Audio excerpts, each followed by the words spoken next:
All right, so let's get started.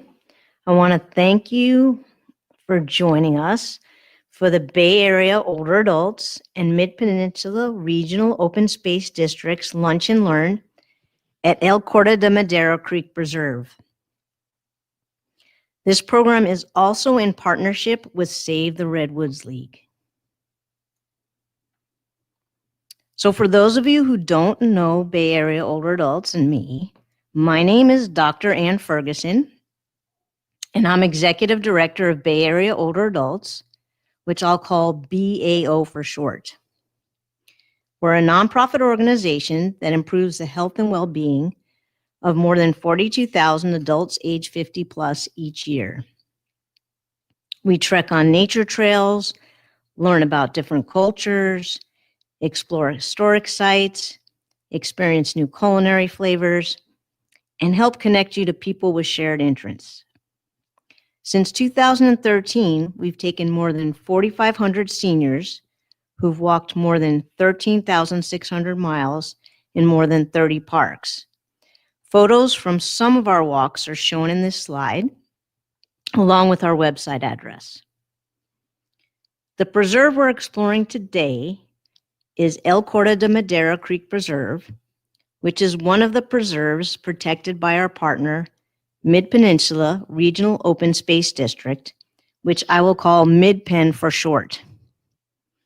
I'd like to introduce Carmen Lau, the Public Affairs Specialist at Midpen, who will tell you about their agency. Thank you, Carmen.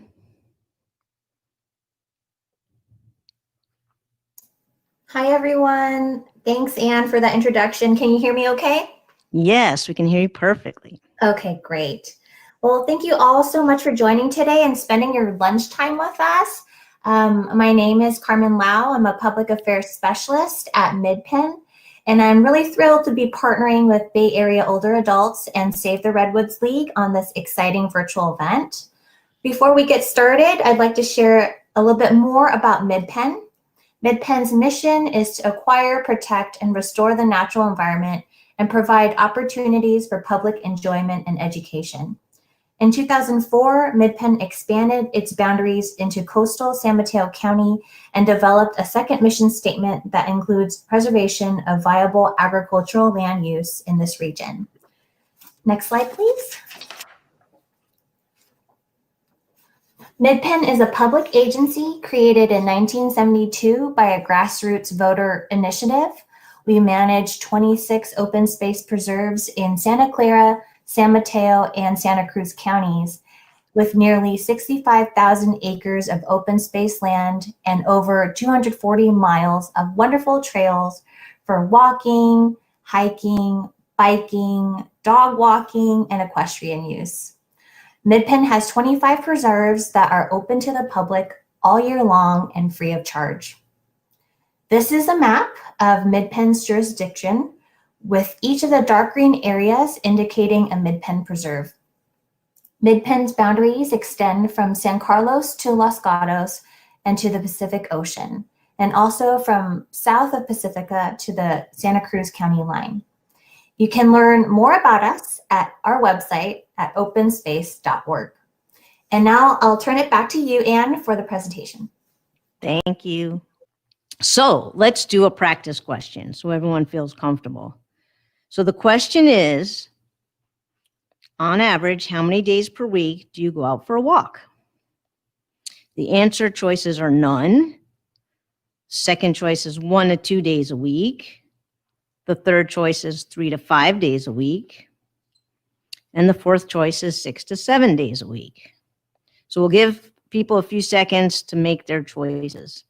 And so everyone should be able to see live the overall answers to the question. It looks like it's moving back and forth. So we've got some active answers going on. So just remember, after you make your choice, get back to that video conference tab so you can continue to watch the presentation, which will show you the results of the poll.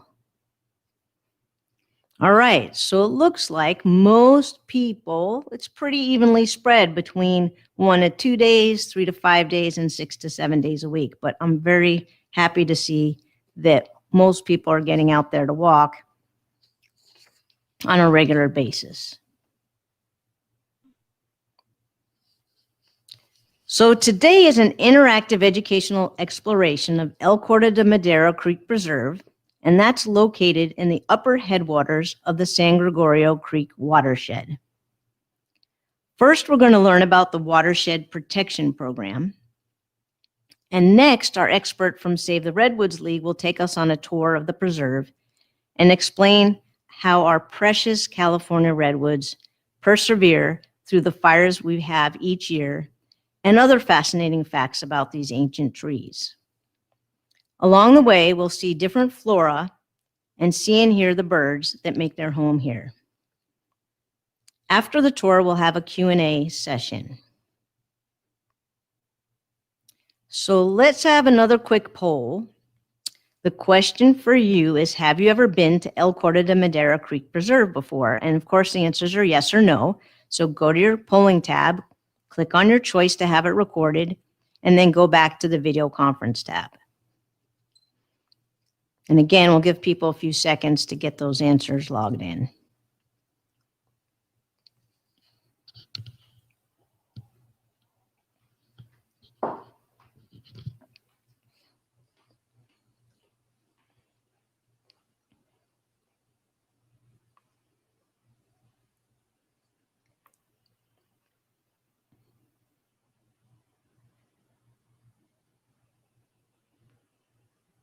All right, so it looks again like we're pretty equally spread out between people who have been to the preserve before and people who haven't.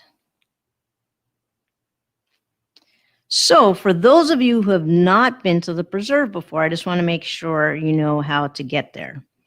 So the main parking lot for the preserve is located on the west side of Skyline Boulevard, and that's shown and circled in red. And that's about 10 miles south of California 92 and about 3 miles north of California 84. The nice thing is there's a nice big wooden sign that says El Corte de Madera Creek Preserve by the road, and the preserve is across the street from Wonder Lake County Park. The parking lot is a nice size. It has more than 40 parking spaces, and even better, it has a restroom near the trailhead.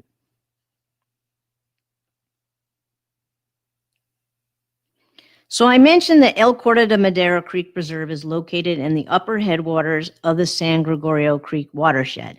So we're going to begin with some information about this watershed. So I don't want to assume everyone knows the answer. Let me ask you, what's the definition of a watershed? The choices are a creek that drains into the ocean. Second choice is an area of land that drains into a body of water. Third, a creek that drains into a larger body of water. And fourth, an area of land that gets flooded. So let's see who already knows this information.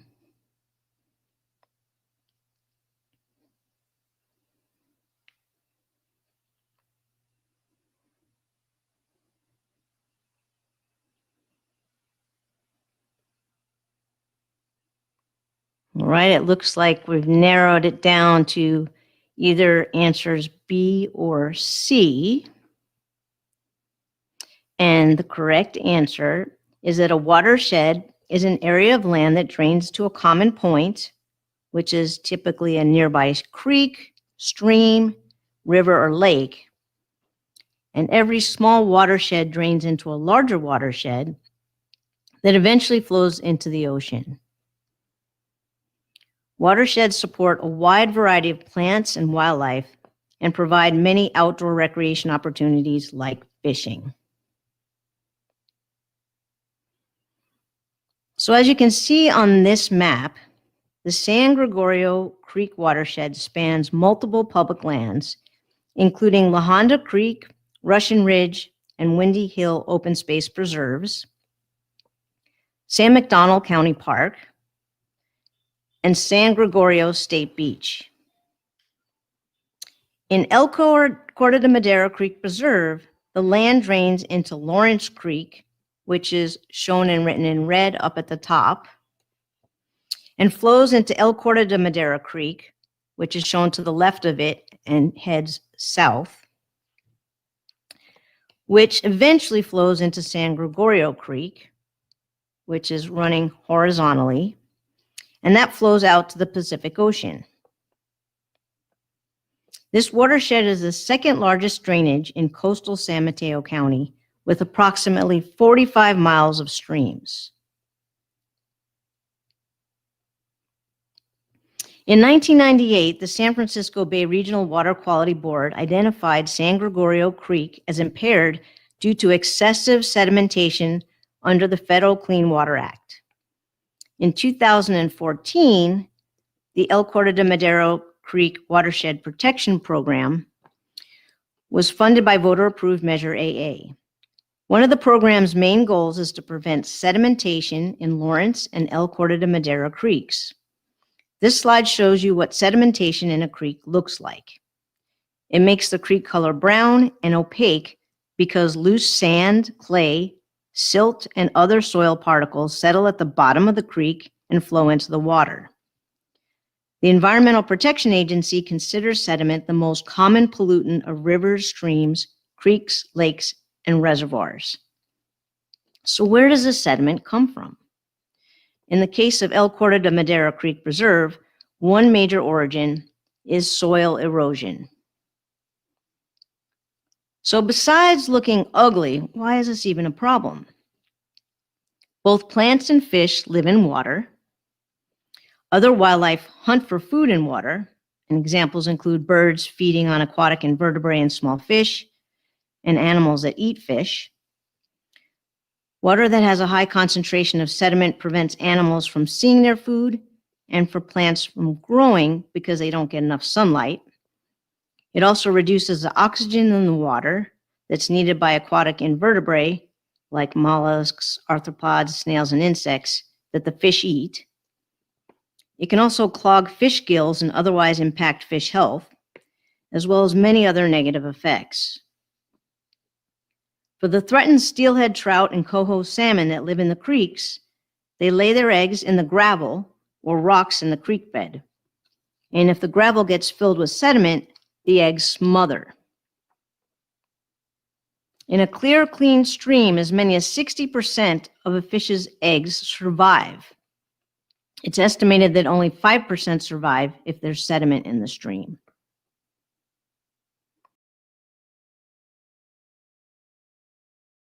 The Watershed Protection Program added 10 bridges and 6 small creek crossings, replaced old culverts or drainage pipes, removed overly steep trails, added other new drainage features, and returned old logging roads to a more natural state along 24 miles of trails to reduce soil erosion that fed sediments into the creeks. Research has shown that the work was a success, as evidenced by increased vegetation, observation of more fish, and cleaner water. Midpen is now maintaining and monitoring to ensure the waterways stay healthy. Now that we learned about the Watershed Protection Program, I have a question for you. Which one of these is not caused by creek sedimentation? The choices are 1. Smothering of fish eggs, 2. Suffocation of plant life, 3. Increased animal predation, and 4. Reduction in aquatic insect population. So it looks like most of the answers are that increased animal predation is not caused by creek sedimentation. And that is the correct answer. So good job, everybody. So now we're going to take a walk through El Corte de Madera Creek Preserve that's led by the Education and Interpretation Manager of Save the Redwoods League. So just to show you where we're going, we're going to start on the newest trail called the Ohan Trail, which is up by the parking lot in the right-hand middle side of the slide. And we're going to head downhill to reach the Steam Donkey Trail, which has some second growth redwoods along it. And those are marked by blue. Second growth redwoods are at the most 150 years old as compared to old growth redwoods that can be thousands of years old. An interesting fact is that the oldest living redwood tree is named President and is 3,200 years old and found in the Sierra Nevada. If a forest has been logged once and has grown back, it's called second growth. So since this preserve used to be an active logging site, this is why all but one of the trees in the preserve are second growth. So next we're going to cross over to the Gordon Mill Trail and take this further downhill to reach the crossover and crosscut trails. Then we're going to go down the Timberview Trail to see the only old growth redwood in the preserve. We'll head back up on the Timberview and Sierra Moreno trails to get back to the parking lot. So essentially, we're going to be taking a 6-mile loop.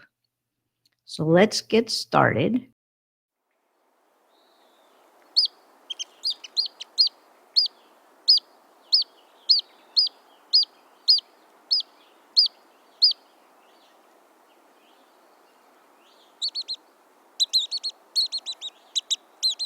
Hi, I'm Deborah with Save the Redwoods League, and today we are going to go for a hike through the El Corte Madera Creek Open Space Preserve.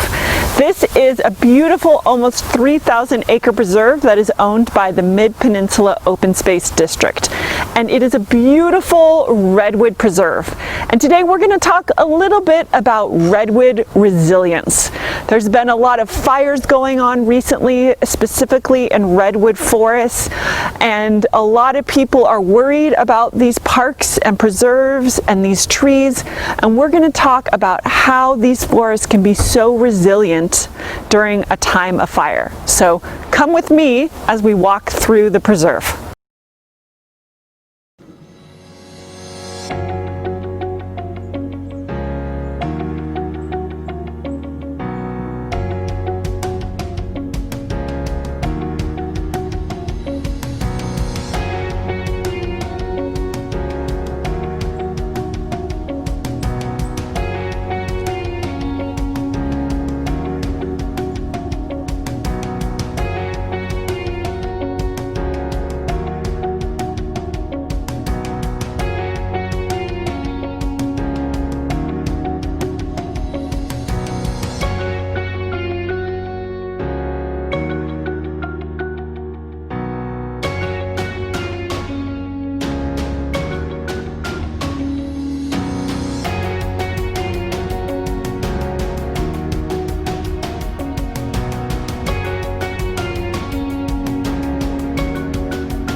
So here we have a very common coast redwood forest species, which is tan oak. And it is actually not a true oak, although it has the word oak in the name. And it was used by Native Americans. It does produce acorns. And so they used it as food, they used it medicinally as well, parts of it. It kind of has a smooth feel to it if you get a chance to touch it. And one of the things about tan oak is that it actually is very susceptible to sudden oak death. And that is a disease, it's a water mold that has been spreading throughout California, and it will kill often a lot of tan oak. And what happens is then you have a lot of tan oak on the forest floor that is dead. So there are a lot of people that are working on studying a little bit more of this disease. But it has been causing issues, and it changes the dynamic of the forest when we have a lot of tan oak death. So let's keep walking.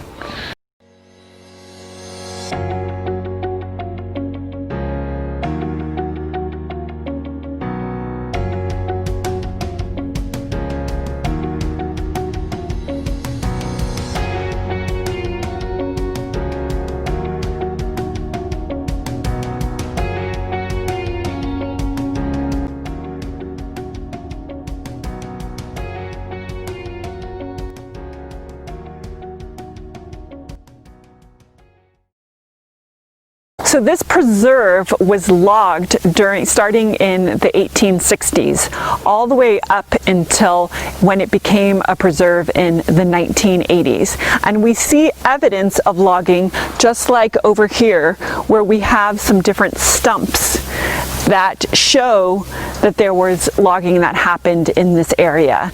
Now we can see that the redwoods have become very resilient and have grown up since this logging happened. And all of these trees that you see around here are second growth forests. So that means these trees are anywhere between 100, 150 years old and have grown up since the logging happened. A lot of the trails that you walk on when you come to this preserve are old logging roads that they have converted into trails. So even though this forest was once cut and heavily impacted, it has grown back and become this amazing second growth redwood forest that we can enjoy today.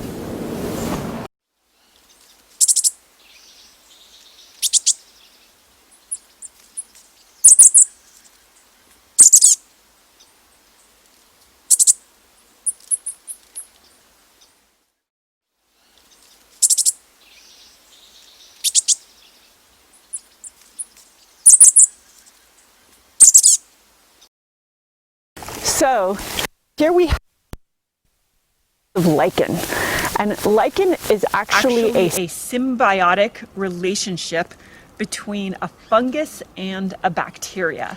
So the part that you see is the fungus, and the bacteria are kind of inside, and they help each other out to be able to produce food and to grow. And lichen are very common in forests and grow on almost any type of substrate.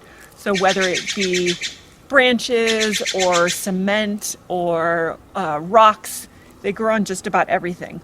But they often need a very stable substrate to grow on. So redwood trees, the trunk of redwood trees, you actually only see two types of lichen that grow on the trunk. One is this greenish lichen called dust lichen, and it's because the trunks of redwood trees flake off a lot. So they're not a very sturdy substrate for lichen to grow up. You will find a lot of lichen up in the canopy and on the upper branches, which is more stable, but down on the trunk you only see a few different types. The next time you're hiking through the forest and you see some lichen on a redwood tree, you should investigate it and see what you can find.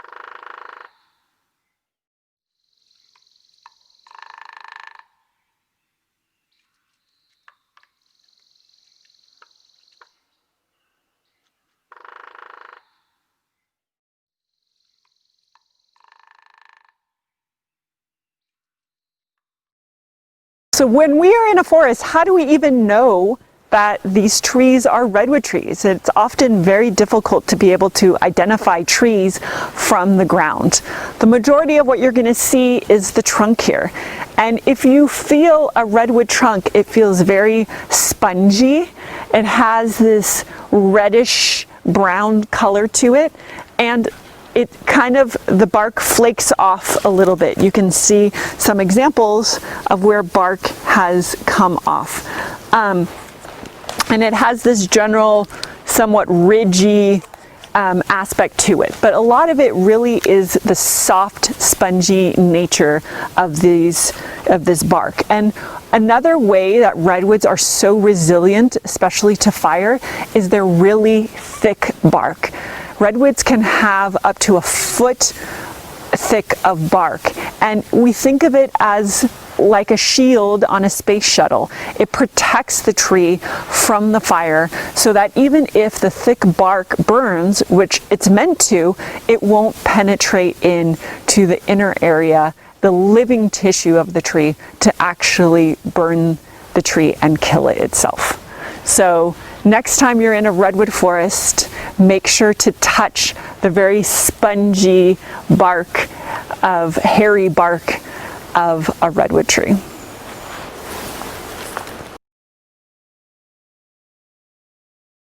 Another way to be able to identify redwood trees is from the very smooth and flat green redwood needles that you see.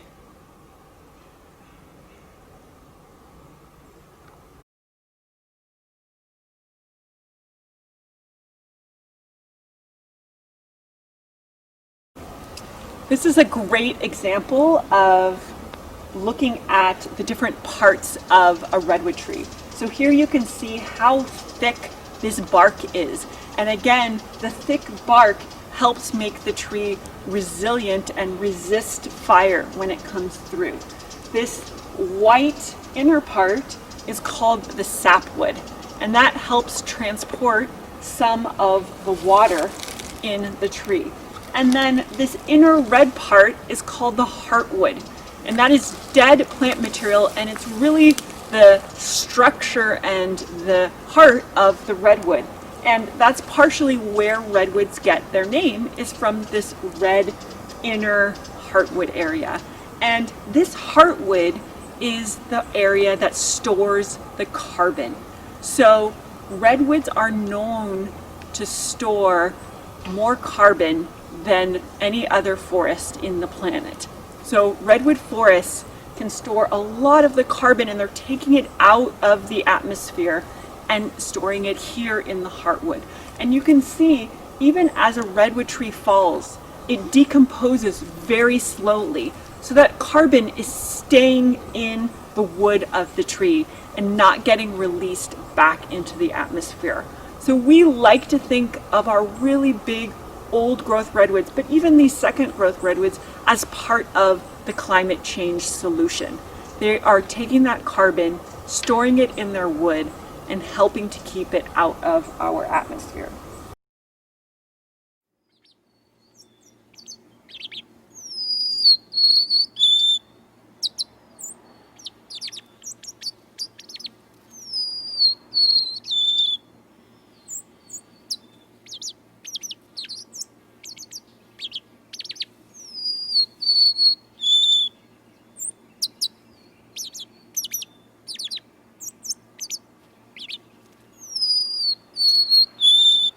So here's another great example of the heartwood and the sapwood and the bark of the tree.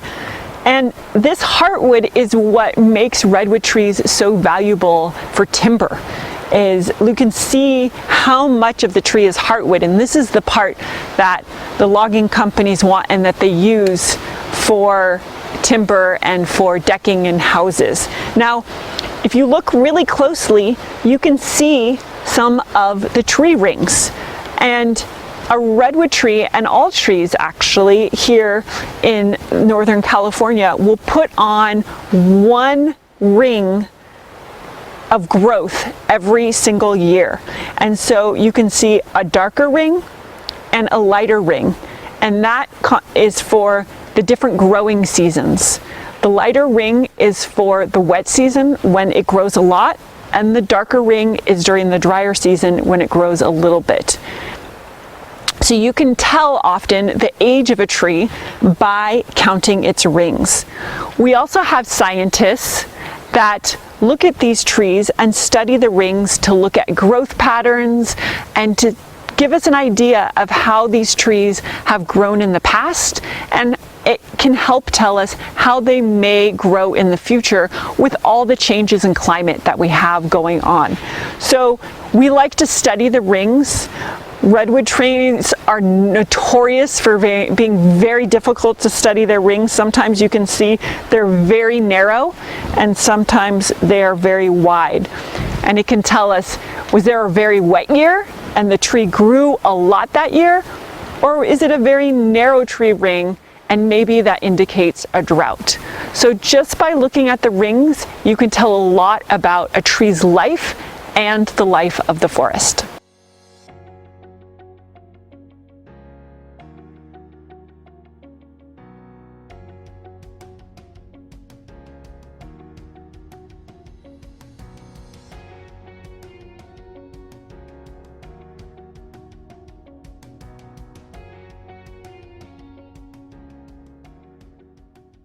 So this is a perfect example of a cut redwood. It was logged again around probably the 1860s, and you can see how massive these trees were. But surrounding this log tree, you can see the resilience of these redwood forests. And one of the ways that make redwoods so resilient is the way that they reproduce.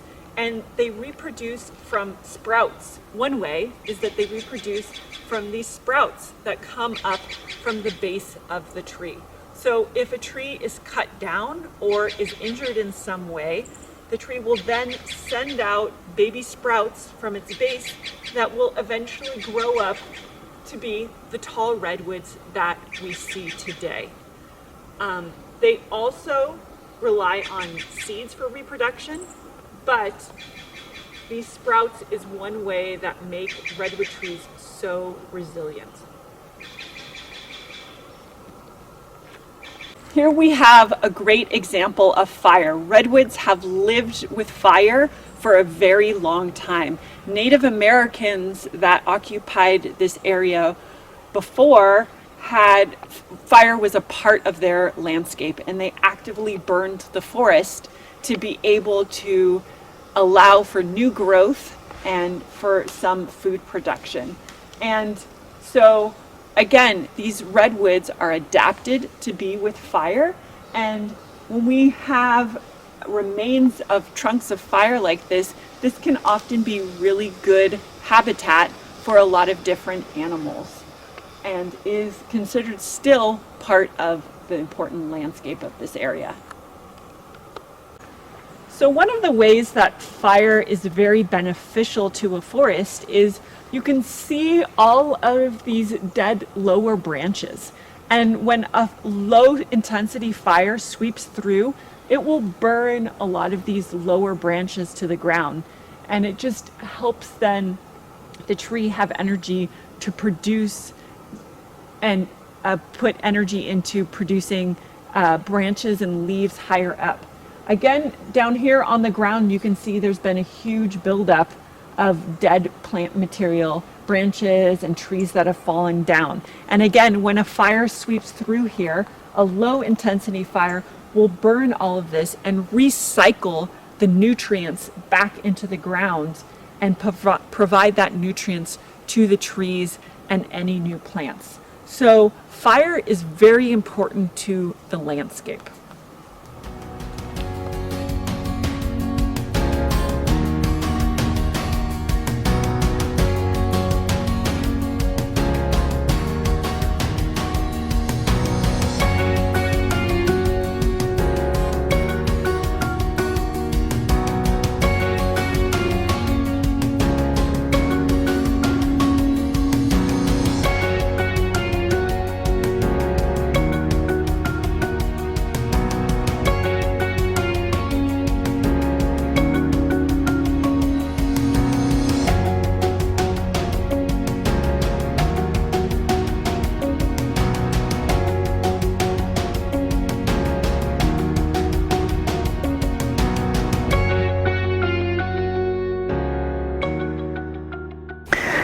these are examples of redwood cones. So it's always so fascinating that the tallest trees in the world produce such small cones.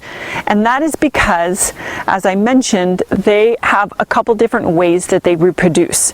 One way is through the seeds that come out of these cones. The other way is through the sprouts that come up from the base of trees.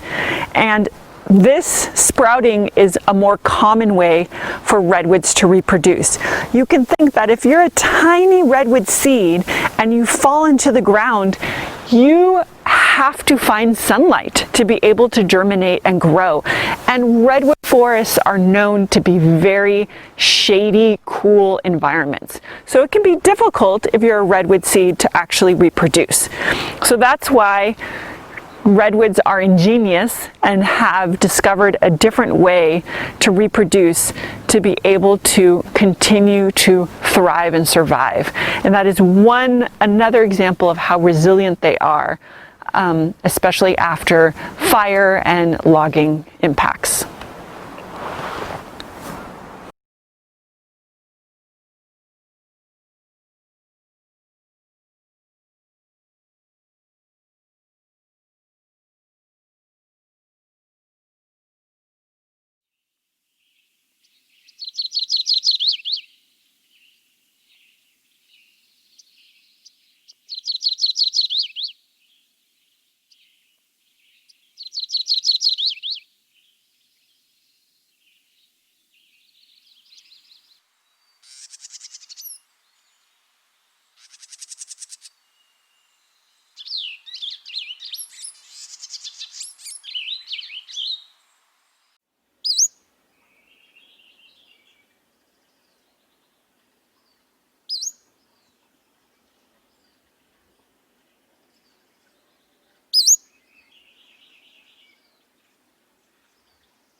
A 100 years ago, when they were going to cut this tree down, they cut a notch in the tree where they put a toe board in that they could stand on, and then they go up to the next layer and they cut another bunch of toe boards, and then they stand on those, and then they start cutting the actual notch in the tree. And they cut halfway through, and then they saw the rest of it, and down it goes. So we are here standing beneath a beautiful old growth redwood tree. And for some reason, this tree was not cut when logging happened during this preserve and in this forest. And so it is here today, resilient and standing strong. And it could be hundreds, even thousands of years old. We really don't know. And to show these redwood trees have withstood a lot of changes in our climate, a lot of changes in geology, a lot of changes in climate that have been going on. And we have found that the old growth redwood forests, especially those in Northern California, can take in and store more carbon than any other forest on the planet. So we like to think of them as part of the climate change solution. So we need to be concerned about a lot of the fires that are sweeping through our forests and the changes that are happening in our world, but old growth trees give us hope and resilience that these forests are going to be able to survive and even thrive into the future. So this is a great example of a fire cavity. It is a result sometimes when a fire comes through and actually burns part of the tree but does not kill the tree. And this can actually be very good habitat for birds and for bats. Sometimes we call them goose pens, because the explorers, when they were in this area, they used to store their geese in here and enclose it. But it's another way to show how fire can actually be beneficial in providing habitat and home for different animals.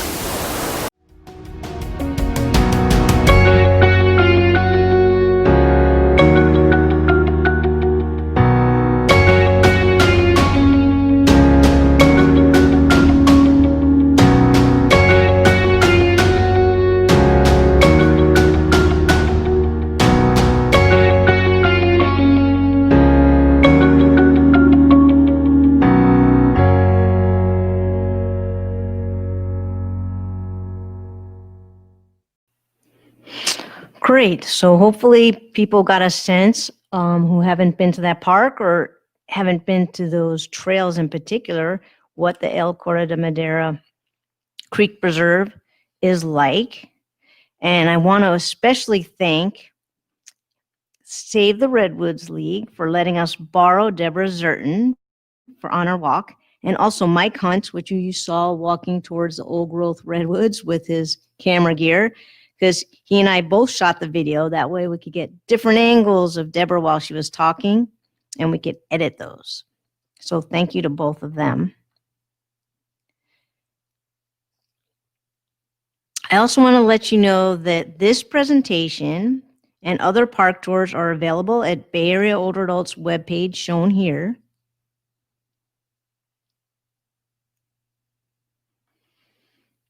And now it's time for question and answer session. Just so as a reminder, at the bottom left-hand corner of your screen, to the right of the hand symbol is a chat symbol.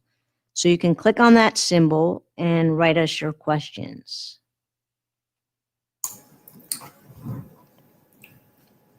So Carmen is going to let us know what questions we've got going on. Awesome. Yes, that was really a wonderful presentation. Thank you so much, Anne. And also a huge thanks to Deborah from Save the Redwoods League for giving an awesome virtual tour. I really enjoyed seeing those sites, and I can't wait to visit the El Corte de Madera Creek Preserve sometime soon. It is time for Q&A. We have just a few minutes. Feel free to submit your questions in the comment box, and we'll try to get through a few before the end of our hour today. We can get started with this first question. What are some other types of wildlife that can be found in this preserve? So that's a great question. So obviously we didn't see everything on our trails, but there are many different types of birds you can see and hear at the preserve. Also, at the right time of year, you can see butterflies like the California sister, the Acmon blue, the buckeye, and painted ladies. Their peak season is summer, but I've definitely seen them in the spring and fall. When there's more water in the creeks, when you're walking over the bridges, you can look for salamanders and newts, such as the California giant and slender salamanders and the rough-skinned newt. There are also alligator lizards that might be walking around, and some snakes like the garter snakes.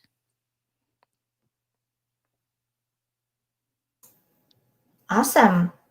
Yeah, I mean, there are all sorts of different wildlife there. It just depends on when you go and what you might see. So I encourage everyone to go take a visit. We have another question here. When is the best time and season to go visit this preserve? Good question. I think, any time of year is going to be awesome. It's just going to be, different things depending on what time of year. So like I said, butterflies, everything but winter. Obviously, more flowers are going to be in the spring. Birds, they'll be doing their mating songs in the spring, but other times of year you'll hear them with their calls. And obviously, the wetter the season is, the more likely you're going to see amphibians like frogs, lizards, and newts and salamanders. So, but I recommend doing it different times of the year. You'll see different types of things. Yeah, and I'll second that, Anne. I think every season has its own special points of interest at this preserve and all of Midpen's preserves. Definitely during the wetter seasons, there'll be more banana slugs and the sound of the creek and lots of ferns. And during the summer, it's going to be a nice escape from the heat. So anytime is a great time to go visit. Here's another question. What type of birds did we hear on the trail? Yeah, so you probably heard some of them that we did hear and not necessarily see. So we heard chestnut-backed chickadees, Pacific slope flycatchers, pygmy nuthatches, Cassian's vireo, yellow rump warblers, in addition to hairy and acorn woodpeckers and the golden crowned sparrow. A great resource that I use, like if you're able to somehow record the songs or the calls, depending on the time of year, is the Cornell Labs All About Birds website. That'll help you identify what you heard. And then you'll also get some information once you narrow it down about what the bird looks like in case you didn't see it. If you get to see the birds, then obviously write down or take pictures if you can. And that site is great for bird identification based on visuals as well. Awesome. Here's another question. What are some things we can do to help prevent the spread of sudden oak death? Carmen, you want to take that since that's what Midpen's been working on? Sure. Yeah, I can share a little bit more about that. You know, some simple strategies that anyone can do to help prevent the spread of sudden oak death. Learn more about the symptoms of sudden oak death and kind of stay clear of those infected areas. So you can stay on established trails and also respect the trail closures. And also you can carry cleaning materials in your car and, you know, remove the soil and plant material on your shoes after each hike. And that can really help as well. We have a lot more information about what Midpen is doing to help prevent the spread of sudden oak death on our webpage, and I'll include that link in the chat. So Carmen, I see a couple of really good questions. One from Alice, that is there a recorded oldest redwood tree? So in terms of live oldest redwood trees, there's one called the President that's 3,200 years old that I mentioned, and that's up in the Sierra Nevada. And then there's another question, do redwood cones need fire to release the seeds? So like the sequoias do. Now, sequoias definitely actually are heat activated to release the seeds, where indirectly redwoods do need fire, and that the fire needs to clean up all the brush and stuff that might be on top of those tiny little cones. And once the fire clears that, then those little cones can actually get close to the ground and get their roots into the soil. So it's more of an indirect need for fire. Hopefully that makes sense. Great.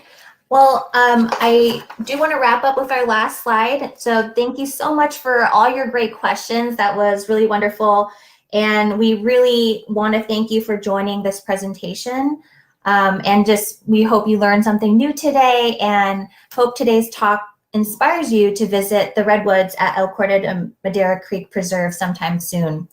You can learn more about Bay Area older adults and sign up for their newsletter on their webpage at bayareaolderadults.org. And you can also find out more about Midpen and through our website at openspace.org. To find out more about this preserve and also download the trail maps, driving directions, and preserve information, visit openspace.org/ECDM. And you can always stay connected with us by following us on social media. We are active on Facebook, Twitter, Instagram, and LinkedIn. And our social media handle is Midpen Open Space. And thank you so much for joining us today. We really, really appreciate it. Thank you.